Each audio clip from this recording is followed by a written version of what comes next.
Bonjour, Sandy Vazac, maître de conférences en sciences de l'éducation à l'Université Paris-Est-Créteil, et je suis chercheuse au laboratoire CIRCEFT-ESCOL qui est spécialisé dans les inégalités.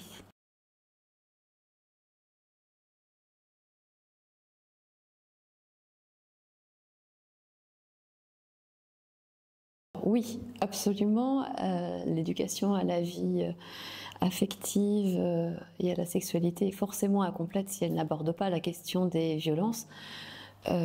Parce que d'abord, l'éducation à la vie affective, elle doit tenir compte de ce que vivent les enfants. L'école est là aussi pour une forme de prévention et une éducation aussi à l'autoprotection, d'une part. Mais d'autre part, ne pas aborder les violences, d'une certaine manière, ce serait peut-être renoncer aussi à aborder tout ce qui peut être violent dans l'éducation à une sexualité archi-normée pour tous les enfants qui ne sont pas concernés par cette sexualité archi-normée. Donc l'institution pourrait être ultra violente si elle ne tenait pas compte de potentiellement sa propre violence. Donc il me semble que oui, il faut absolument que cette dimension soit prise en compte.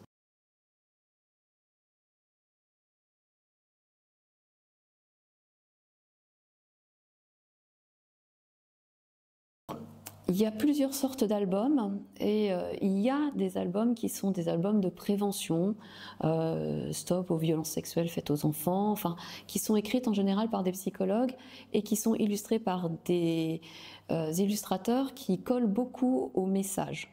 Donc ce ne sont pas des albums de littérature. La littérature, elle ne sert pas à la prévention. Pour une raison simple, c'est que la littérature, c'est un lieu d'invention du lecteur. C'est-à-dire que les lecteurs sont absolument libres de ce qu'ils vont percevoir dans l'œuvre littéraire qu'on leur donne. Et ils peuvent y mettre à peu près toutes les dimensions qu'ils veulent. Alors, le texte a des droits, mais le lecteur aussi a des droits. Et utiliser la littérature pour faire passer un message, en fait, c'est retirer au texte son aspect littéraire. C'est-à-dire l'utiliser que dans un seul sens, comme si c'était pour instruire. Alors que le levier puissant de la littérature, c'est qu'il parle de tout ce dont on ne peut pas parler ailleurs, parce qu'on peut entendre tout ce que l'on n'entendra pas ailleurs et qu'on sera seul à entendre. Donc c'est très important. En fait, j'aime bien terminer en pensant à De Certeau qui disait « il ne faut pas prendre les gens pour les imbéciles ». La lecture, c'est d'abord du braconnage. Et les enfants, eh bien, le plus grand service qu'on puisse leur rendre, c'est de leur apprendre à lire en braconnant et donc en redonnant le sens dont ils ont besoin dans les œuvres qu'on leur propose.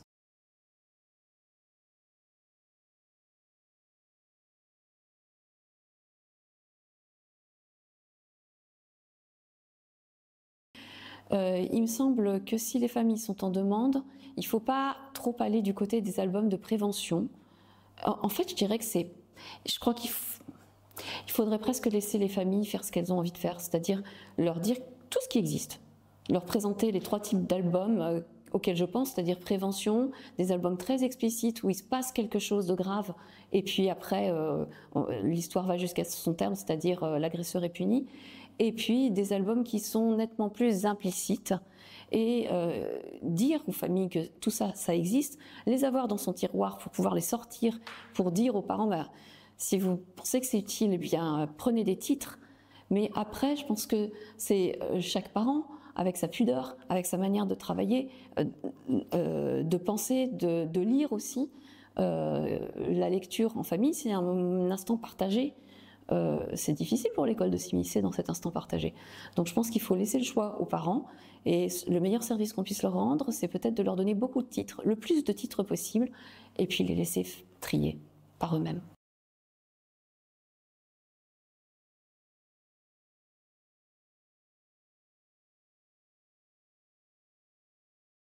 Il me semble quand même que c'est un sujet vraiment important.